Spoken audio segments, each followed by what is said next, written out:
प्रियजन हो, कसे आहात? हा सकाळचा वेळ तुमच्यासाठी कसा आहे? आज तुम्ही आनंदी आहात का?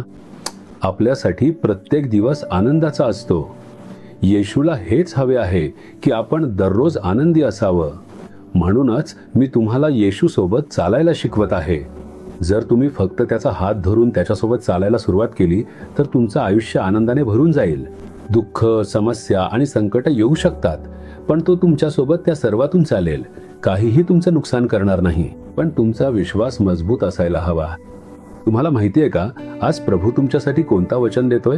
यशया अध्याय 52 वचन 12 मध्ये लिहिलं आहे, परमेश्वर तुमचा पुढारी आहे. प्रभू तुमच्या पुढे जाईल, हेच महत्वाचं आहे. हे शब्द तुमच्याशी शेअर करताना एक गोष्ट माझ्या मनात येते. 1974 साली प्रभूने मला सेवेसाठी बोलावलं. मला वाटलं होतं की सगळे मला पाठिंबा देतील आणि प्रोत्साहन देतील. माझा विश्वास होता की लोक मला प्रोत्साहन देतील, कारण मी हिंदू पार्श्वभूमीतून येऊन येशूची सेवा करायला आलो होतो.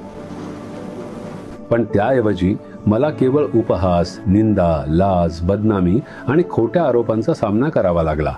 माझं मन तुटलं होतं आणि मी प्रभूला म्हणालो, प्रभू, पुरे झाली ही सेवा. मग एक दिवस रात्री प्रभू माझ्या भेटीला आला आणि विचारलं, तू का रडतोस? मी उत्तर दिलं, प्रभू, मला वाटलं होतं की मी सेवा केली तर लोक मला प्रोत्साहन देतील, पण सगळे माझ्याबद्दल खोटं बोलत आहेत. हे काय आहे प्रभू? त्यांनी सांगितलं, लोक असंच बोलणार, खरं तर हीच सेवा आहे. तुला तुझा क्रूज घेऊन चालावं लागेल, पण हे विसरू नकोस की मी तुझ्या पुढे चाललो आहे.